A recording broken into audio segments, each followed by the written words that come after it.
Patrick Roger, Cécile de Mélibus. 9h47, merci d'être avec nous avec ce livre ce matin. Et si l'effondrement avait déjà eu lieu aux éditions Les Liens qui libèrent, on en parle ce matin avec Roland Gory, qui est psychanalyste. Bonjour.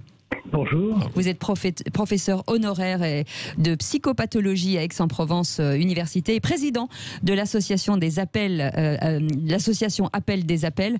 Vous êtes avec nous ce matin. Alors, vous avez écrit ce livre avant le confinement, il était terminé. Du coup, vous avez remis une petite couche à l'intérieur pendant le confinement et vous l'avez réactualisé. L'histoire nous a montré que nous n'évoluons pas forcément avec l'anticipation et le progrès. Et je crois que cette crise nous l'a encore montré. Absolument.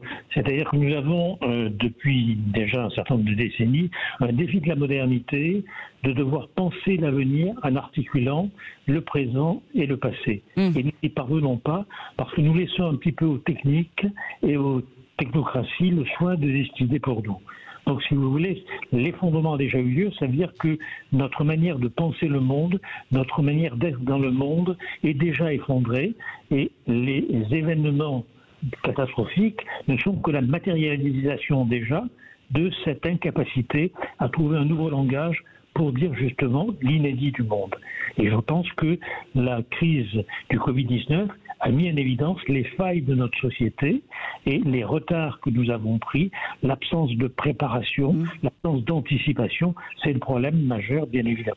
Oui. Et vous parlez aussi, de cette hyperfragilité de notre économie, que les catastrophes pourraient nous mettre à genoux, voire même mettre à genoux l'Union européenne.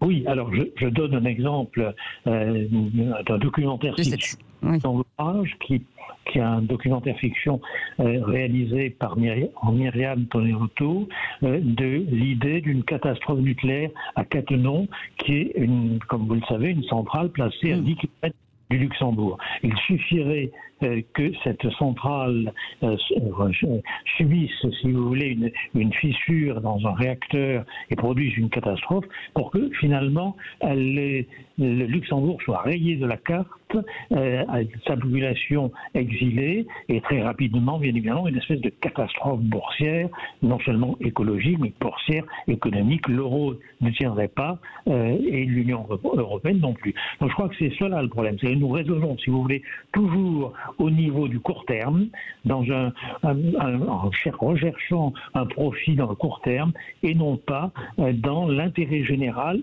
au long terme. C'est donc un problème essentiel de notre rapport au temps. C'est cela dont actuellement nous souffrons. Mais Roland Gory, est-ce que vous avez l'impression que c'est pire aujourd'hui que ce que l'on faisait auparavant? Parce qu'auparavant, on n'avait pas forcément de vue prospective très très forte non plus. Non, alors c'est très intéressant cette question, Patrick Roger, parce qu'effectivement, ce que j'essaie de montrer aussi dans l'ouvrage, c'est que face au défi de la modernité, qui est encore une fois une question du rapport au temps, on a deux dangers majeurs. Le premier, c'est la pensée réactionnaire, c'est-à-dire c'était mieux avant.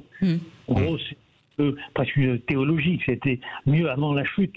Donc un discours conservateur, discours décliniste et qui est extrêmement menaçant, vous le savez, lorsque le présent déçoit. Et l'autre danger, c'est le danger du pseudo-progressisme, c'est-à-dire le danger un petit peu de la fuite en avant dans le temps, sans tenir compte justement des enseignements du passé. Or, les expériences passées nous auraient en partie alerté sur les conséquences de la pandémie. Il faut quand même dire que depuis le début des années 2000, on attend un virus ou une pandémie qui puisse mettre en difficulté.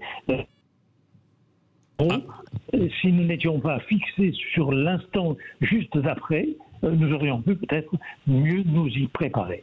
Oui, c'est ça. Donc, c'est-à-dire que on ferme les yeux beaucoup trop sur un certain nombre de choses qui, si on les ouvrait, nous éclairaient, nous permettraient de mieux avancer. C'est ça, Roland Gory ? Absolument. C'est la raison pour laquelle je pense que l'histoire est la science des remèdes.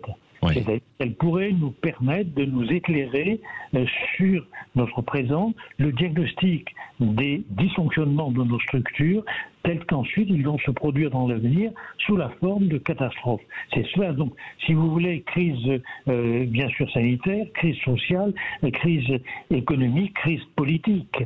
On voit bien d'ailleurs comment le résultat des élections est un résultat qui est consécutif au traumatisme de ce que la crise sanitaire a révélé, et à sa suite, bien sûr, des difficultés économiques. C'est ça le problème majeur. Donc je crois que nous devons absolument, pour prendre un exemple, nous pencher sur le passé, le passé, et le passé et le pensée, je dirais pour moi, c'est presque équivalent, vous entendez mon lapsus, n'est-ce pas? Et il va de soi que si le grand danger pour une société, pour une civilisation, c'est l'oubli. C'est ça le danger. Oublier les expériences du passé. Regardez par exemple en 1973, choc pétrolier, les Américains se montrent beaucoup plus raisonnables et évitent d'acheter des grosses cylindrées. Quelques temps après, ils oublient et ils se lancent bien évidemment dans l'achat des 4x4 et des grosses bagnoles. C'est ça le danger. Et on a tendance à très vite vouloir vivre en supprimant justement le traumatisme ou le choc ou les crises que nous avons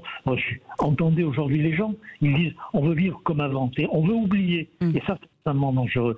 Il est tout aussi dangereux de vouloir absolument oublier les souffrances de cette pandémie et les effets que cela a produit que finalement rester fixé. C'est ça les deux dangers. Fixer au traumatisme ou le fuir à tout prix. Oui, mais et pour ça, on a besoin aussi d'être éclairé et d'être bien gouverné, Roland Gori. Est-ce que nos gouvernants eux-mêmes ne nous éclairent pas suffisamment, l'ensemble de la société, pour nous conduire sur les bons chemins, pour reprendre l'expression d'Emmanuel Macron, puisqu'il dit qu'il faut dessiner un nouveau chemin? Mais il a parfaitement raison, hein, on l'attend aux actes, c'est juste. Oui. Nous savons très bien qu'il a une rhétorique humaniste extraordinaire, mais malheureusement, les pratiques politiques et sociales, la plupart du temps, n'ont pas suivi. Oui, il faut absolument que nous puissions nous réinventer là-dessus. Il a parfaitement raison, dans la mesure où la plupart du temps, les décisions politiques aujourd'hui nous échappent.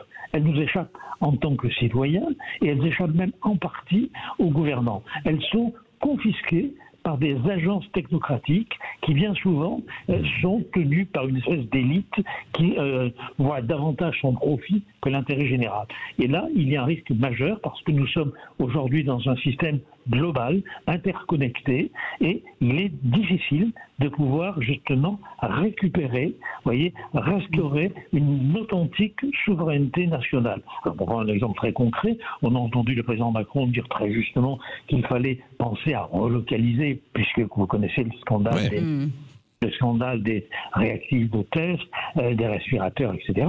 Très bien, c'est parfait, sauf qu'il ne faudrait pas, si j'ose dire, ériger une nouvelle ligne Maginot sans penser que c'est l'ensemble de la façon de penser et de vivre aujourd'hui en société qui est problématique, c'est-à-dire le court terme et l'intérêt purement immédiat dans une gestion purement technocratique et affairiste.